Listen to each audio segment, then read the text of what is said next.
You want me to go first? Can I ask you? Okay. All right.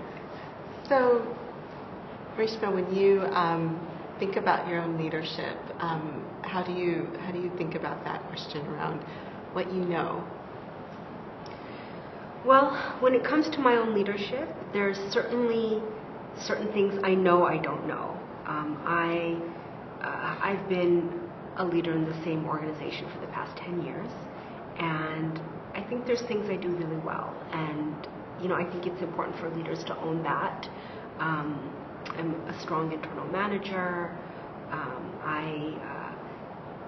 I really like to engage with staff. I really like the visioning work. I think some of the external pieces, really going out there, being a strong public speaker. There's pieces that I see I'm strong at, those that I'm not as strong at, and I certainly seek to grow in the areas that I'm not as strong in, but I also think that as a leader, probably one of the biggest gifts you can give your organization is also hire people who have the strengths that you may not have, so that they can complement you, and because an organization is not just about one person, it's about both leadership within the organization, the staff, as well as its engagement with the external movement. One second. I'm still rolling. We're just going to have you start the question over from the beginning. You don't have to answer it again. Oh, okay. You don't have to answer it. We're going to have you. Okay. I think it's okay. I don't need that question on tape. You don't? Leave her asking. Is that good? Yeah, because you did a great job answering it. Reshma was like, you want me to say all that? We're rolling. So we'll just keep going. Okay. Yeah, we're good. So, Aparna, when it comes to your leadership, how do you feel about it? What you know, what you don't know? I love when you and I are working together like this, because I feel like there's such like a yin and a yang. I feel like sometimes the two of us.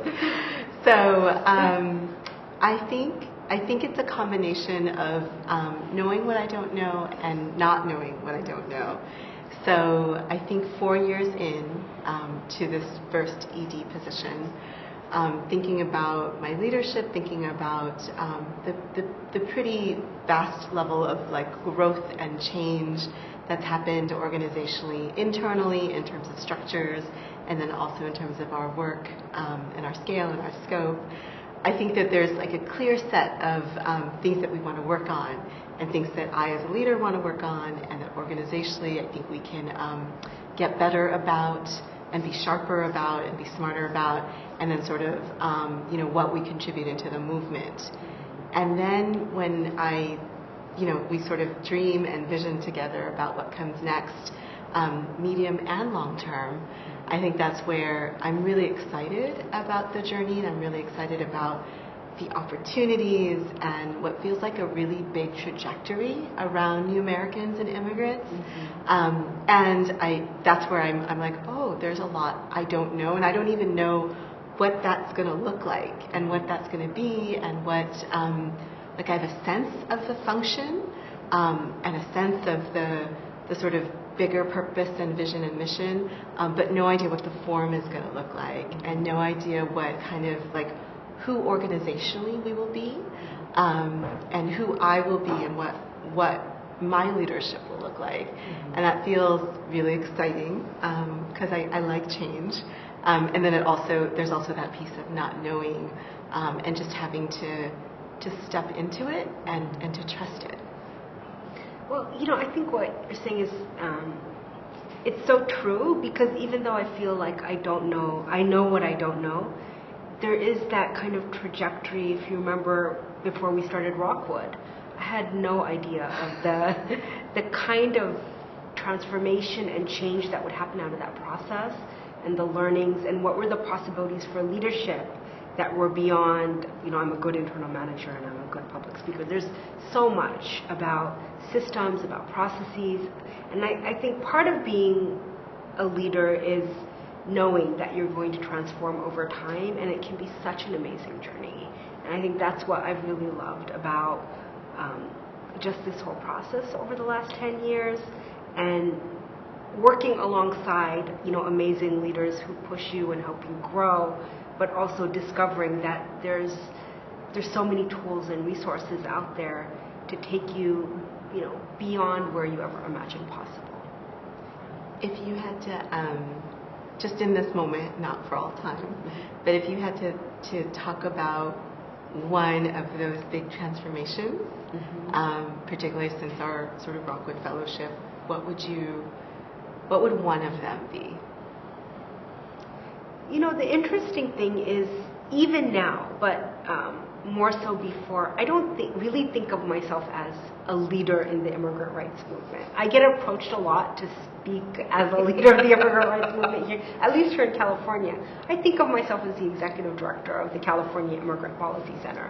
So I think that shift that happened in Rockwood, which is that, I'm a co-leader amongst so many others in this movement, and I hold a responsibility not just to build my organization, but to also ensure that this movement thrives, which means that I have responsibility towards my peers. And we talked about so many things through that journey, everything from, our solidarity with one another to how we support one another, and, our environment, which can be competitive for resources. And so how you navigate all that ethically and with your true values, I think has been the biggest transformation for me. I'd love to hear your response to that question too, given that we've been through so many of these experiences together. That's a great answer. I think this is not quite the answer. And yes, I think that one of the things that has been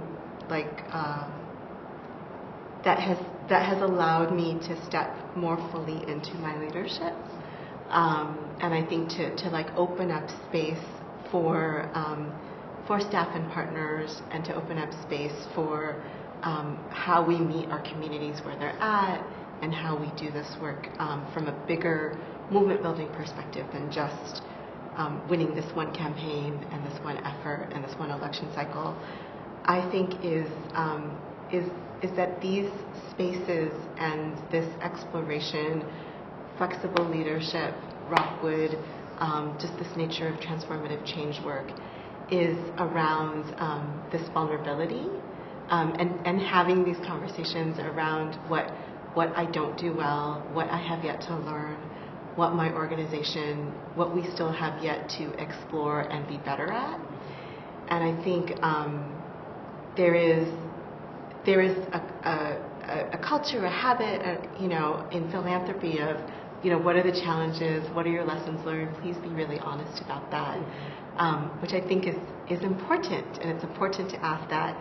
And there's something about, you've heard me say this, there's something about just writing it on a piece of paper and just submitting it, versus doing it in this one-on-one way, in a group way, in a collective way, in a way where we are intentionally building community together for more than just one convening or one space, in knowing that we are going to continue to be at different tables in different fights and struggles together, and to have this level of openness and learning and exploration, and talking about the times that we have failed and we have made our mistakes, and that in addition to the wins and the numbers and the deliverables, that these relationships and this transformation collectively is what's gonna propel us forward, and what's going to create the space for all the for the young leaders that come after us,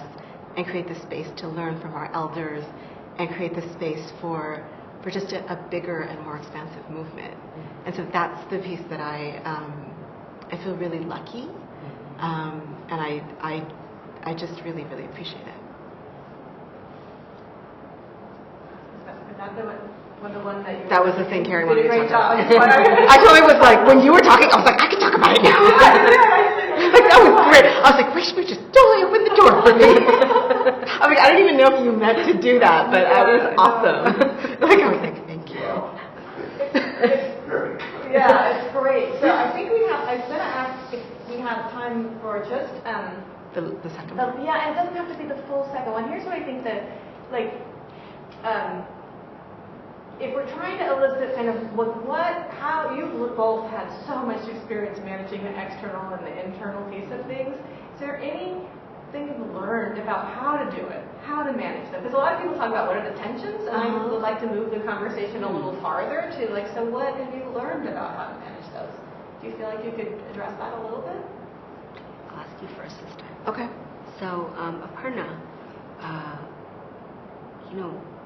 do you have some lessons to share or insights to share about managing your internal leadership role within the organization and your external leadership role within the movement? So I think it's really challenging. I think it is one of the core challenges of being an ED, and I'm sure many other positions. And I think for me, what we try to do organizationally, what we try to build on is our core strengths. And so, again, you've heard me talk about this before, but our organizational core strengths and then our sort of broader alliance core strengths are always have to be based on our individual core strengths. And so for me, it's been around just trying to really stay true to like what you were saying earlier, and where I know that I do good work. And what makes me really excited and what makes me feel really passionate, and trying to stay true to that and leading with that, and then either having the like, I get to do that, like when I do the internal piece, which is harder, which sometimes doesn't motivate me as much, that means I get to do this more, or finding the right people to fill that space and to fill it well, and to support them as best I can, because their strength is that. And what they can do in that role is so much more and more brilliant than what I could ever do. That makes a lot of sense. What about for you? What are your lessons learned? I love the internal work within an organization. I feel like over the years, although we've had changing staff, overall we've had, a great team. I love working with them. I love, strategizing, thinking about where we can go with the policy work, planning for the next year. I also really love just the strategy part of the work, even externally. I think the pieces that often are hard internally are like the fiscal management, or things that are more related to human resources, and I think for that I often have relied on others. But I feel that the best way of managing any tension there is to really do well the pieces that motivate you and pursue them with passion. The parts that are outside your comfort zone, but that you feel like you can go towards over time, I think it's important to have goals to stretch towards them. Whether, for me, it's I'm going to do a public speaking engagement at least twice a month, and I do it, and I don't turn down any opportunities to speak publicly, and that's really helped me grow over the last 4 or 5 years, especially, and I feel a lot more comfortable than I used to. And then I also think internally within an organization, so that you're not doing everything, is really letting go. You've hired people because they're strong leaders, because they know what they're doing. Let them do their job. And it also gives you so much space to do your job better. And I think that's one of the biggest lessons I've learned over the last decade. Thank you. Thank you both. You were both fabulous. Thank you for being you. here and just bringing your whole selves. I really